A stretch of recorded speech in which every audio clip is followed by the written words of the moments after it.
Salve, meus amigos, eu sou Henrique Massaro, aqui falo de filmes e séries e hoje eu tenho a dizer pra vocês o seguinte: temos o filme mais polêmico do ano, talvez o mais polêmico dos últimos anos. Eu tô falando de Branca de Neve, filme que estreou hoje nos cinemas brasileiros, estreia amanhã nos Estados Unidos, vai ter o seu primeiro fim de semana de apreciação do público e muita coisa deve acontecer após esse fim de semana. Mas muita coisa já aconteceu muito antes desse filme estrear, ao longo dos últimos anos, tá? As críticas têm sido medianas, pelo que eu já pude acompanhar, eu tô tentando não ler muita coisa, porque eu pretendo assistir ao filme, mas hoje eu vou te contar, basicamente, tentar, pelo menos, todas as polêmicas envolvendo o remake desse clássico de 1937 da Disney. Filme que, o desse ano no caso, teve seu custo estimado em 270 milhões de dólares.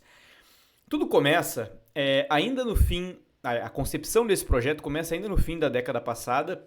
Na verdade, um remake de A Branca de Neve e os Sete Anões, enfim, agora chamado apenas de A Branca de Neve, já é falado há muitos e muitos anos, considerando que esse é um clássico eterno da Disney, que é responsável por uma boa parte da fortuna da empresa, mas no fim da década passada se começa a trabalhar mais forte na ideia desse projeto, uma vez que a Disney começa também a apostar em remakes dos seus clássicos, fazer live action dos seus próprios filmes, do seu próprio acervo, digamos assim, da sua própria propriedade intelectual. E vários surgiram ao longo desses anos e Branca de Neve começou a surgir ainda com mais força no fim da década passada, tá? Teve alguns contratempos que eu gostaria de dizer assim. As filmagens, por exemplo, começariam em 2020. Veio a pandemia, atrasou tudo, provavelmente aumentou o orçamento. Elas começaram apenas em 2022. Teve greve dos atores em 2023, que acabou paralisando tudo. Parte do cenário durante a produção pegou fogo, mas isso, acredite, não é nada comparado a tudo que aconteceu nos bastidores e que ganhou a imprensa e as redes sociais ao longo desses últimos anos, tá? A parte polêmica do filme começa mesmo já com a escolha da protagonista. A Disney escolheu a Rachel Zegler para o papel de Branca de Neve ainda em 2021. Ela, uma atriz que acabou fazendo sucesso com Amor Sublime Amor, filme do Steven Spielberg. E, no entanto, né, para fins de polêmica, que acabou gerando polêmica, ela é uma atriz de origem colombiana. E aí, muitos fãs começaram a questionar que ela não era parecida com a personagem original, que é descrita na obra original como uma mulher, uma jovem de cabelos tão negros quanto o ébano e pele tão branca quanto a neve. Isso aí gerou muita polêmica, muita discussão. As pessoas mais extremas, mais raivosas quanto a isso, começaram a se referir a ela como Snow Woke, em vez de Snow White, fazendo referência, dizendo aí que seria parte da chamada agenda woke, né? Numa forçação de barra, teoricamente, de trazer questões de diversidade para papéis que, segundo essas pessoas, não deveriam acontecer. Isso foi só um ponto, tá? No entanto, naquela época, em 2021, e é louco falar isso, mas 2021 é uma outra época, considerando tudo que aconteceu desde então, os executivos da Disney tinham em mente o seguinte: eles gostavam dela como atriz e gostavam muito da voz dela para os números musicais, achavam que ela era a escolha perfeita. A etnia dela, segundo se comenta em bastidores, em algumas reportagens, era visto como um fator bônus, mais um ponto, né, vai trazer uma questão de diversidade também, que era considerada uma pauta importante, é uma pauta importante, mas era considerada inclusive para fins comerciais, era considerada algo importante. Isso foi mudando ao longo dos anos, principalmente nos últimos agora, após a eleição do Trump, em que muitas empresas, incluindo a Disney, tentam se distanciar de iniciativas de inclusão, de diversidade. E estar nesse momento agora também faz com que a agressividade contra esse filme, contra especificamente a Rachel Zegler, aumente também. Os ataques eles foram só aumentando ao longo do tempo, tá?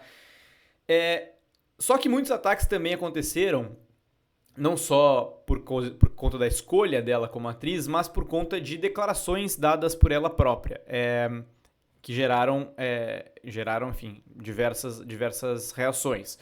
Uma delas foi em 2022, quando ela criticou, de certa forma, a obra original. Ela disse para repórteres que a versão dela, da princesa da Disney, não seria de alguém que passaria os seus dias suspirando por uma figura masculina, né? E, inclusive, disse que alguns aspectos da história original eram, enfim, estranhos, datados e tal. E diz ainda que o príncipe, no filme original, literalmente persegue a Branca de Neve, e aí fãs raivosos começaram a dizer que... Não só fãs, tá? Isso é importante dizer. Pessoas que, inclusive, não pretendem ver o filme, não iriam ver de qualquer forma, começam a atacar por conta disso. De dizer que ela estava desdenhando da obra original. Essas foram algumas declarações que pegaram mal, e eu vou falar sobre isso no fim do vídeo também.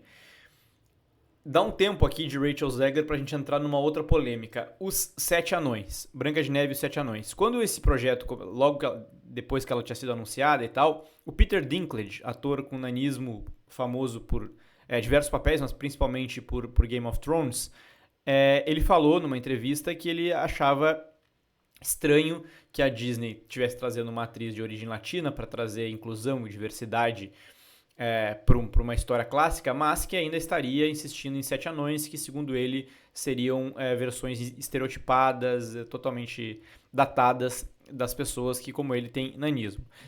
Por outro lado, outros atores com nanismo também defenderam o filme, dizendo que ele era uma oportunidade para empregar pessoas que, via de regra, não têm tanta oportunidade em geral, mas em Hollywood também. Ok, isso foi uma polêmica. Aí, para amenizar, a Disney falou o seguinte... que para evitar reforçar estereótipos do filme animado, estamos adotando uma abordagem diferente com esses 7 personagens e temos consultado membros da comunidade de pessoas com nanismo. A Disney falou isso, mas não falou o que era essa abordagem diferente. E aí, especulações começaram. Em julho de 2023, surgiram imagens publicadas na internet que pareciam mostrar os 7 anões, tá? Porque eram 7 atores e atrizes de várias etnias, de várias origens diferentes, e eram 7 nos bastidores de Branca de Neve.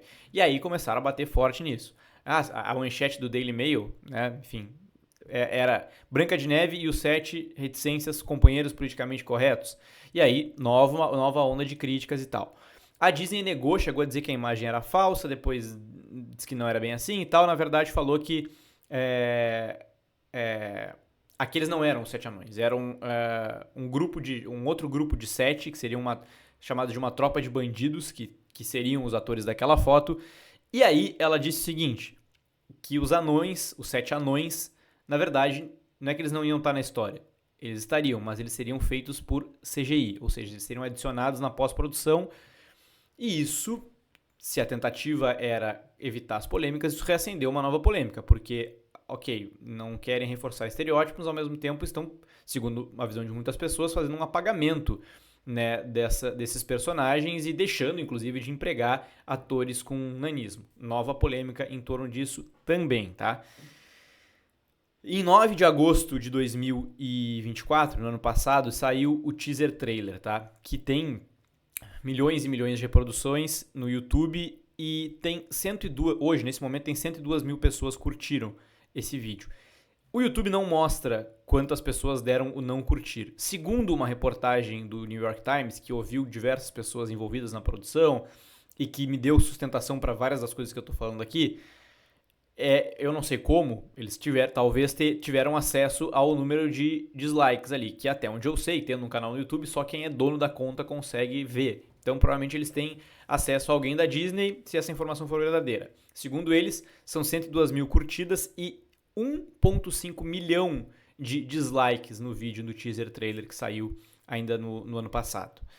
Enfim, alguns dias depois do lançamento desse teaser trailer, novamente voltou à cena a Rachel Zegler, porque ela fez um tweet defendendo a liberdade da Palestina, falando sobre o conflito histórico, enfim, que tem cada vez mais noticiado, enfim, foi tema de documentário vencedor do Oscar. Ela fez um tweet em defesa da Palestina, o que nos Estados Unidos, considerado, enfim, motivo de pânico dos estúdios e tal.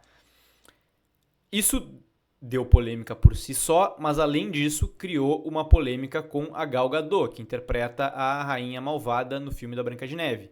A Gal Gadot é israelense e sempre, né, defende Israel nesse conflito, faz defesas públicas.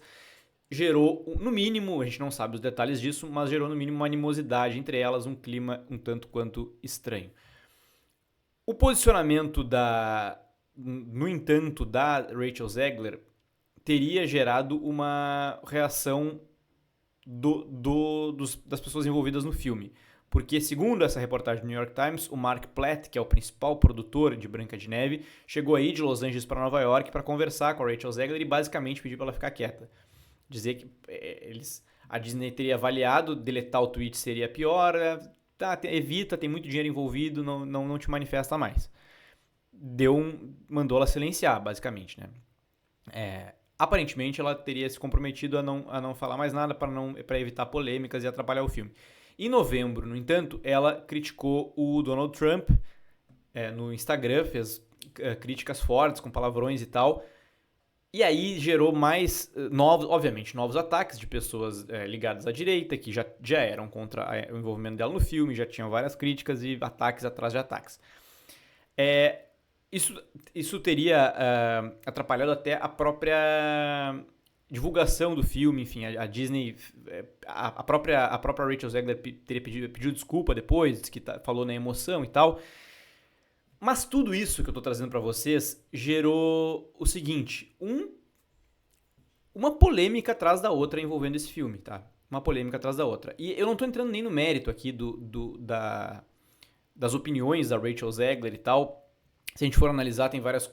não é esse o ponto do vídeo. Eu só tô falando do que gerou e do que isso gerou para os bastidores do filme, tá? Pro filme na imprensa, nas redes sociais. Bem, tudo isso que eu disse para vocês, uma polêmica atrás da outra, fez com que a Disney tomasse uma decisão, no mínimo estranha, no último dia 15, agora essa semana, que teve a premiere do filme. Que basicamente foi uma premiere, um lançamento de um filme gigantesco, com um orçamento gigantesco, em que não tinha imprensa, basicamente. Era no tapete vermelho só pessoas do filme, e em vez de ter ali dezenas de repórteres enfileirados ali tentando fazer foto, entrevista, eram pessoas empregadas da própria Disney que estavam ali fazendo esse lançamento basicamente restritivo, assim. Uma coisa muito estranha que eu não sei se já tinha visto antes. Para evitar, obviamente, que mais polêmicas surjam, talvez atrapalhassem o lançamento do filme, né, os números, e também para que fizessem perguntas que poderiam ser consideradas desconfortáveis, como, por exemplo, sobre a relação entre a Rachel Zegler e a Gal Gadot. A Disney tem, em tudo que eu vejo de declarações de diretores, de produtores, a esperança de que as pessoas vão assistir ao filme, se encantem pelo universo, pela história retratada, e isso fale mais alto no fim das contas. É uma esperança um tanto quanto ingênua? Sim, mas isso são as declarações oficiais, obviamente. E pelo que a gente está vendo, o filme não está animando tanto o pessoal. Uma última polêmica tá envolvendo a Rachel Zegler de novo. Ela utilizou as redes sociais nos últimos dias para fazer uma homenagem para Adriana Caselotti, atriz que morreu em 97 e que foi a voz original da Branca de Neve de 1937. E aí o que aconteceu? Muitas pessoas elogiaram e tal, mas obviamente mais haters vieram dizer: mas tu não tinha criticado o filme, tu não desdenhou do filme original, agora tá elogiando porque... Então assim, são polêmicas, muitas delas minúsculas, outras que envolvem temas de interesse global, como o conflito entre Israel e Palestina, mas é impressionante como elas não param. Elas não param. E eu tô muito curioso para saber o que vai acontecer agora, após o primeiro fim de semana de estreia de Branca de Neve. Quero trazer um vídeo aqui falando sobre a projeção de números, o quanto esse filme pode ser bem sucedido, o quanto ele pode fracassar nas bilheterias, mas isso é assunto para um próximo vídeo. Hoje foi um compilado sobre as muitas polêmicas envolvendo Branca de Neve. Era isso que eu tinha para dizer hoje, até o próximo vídeo e tchau!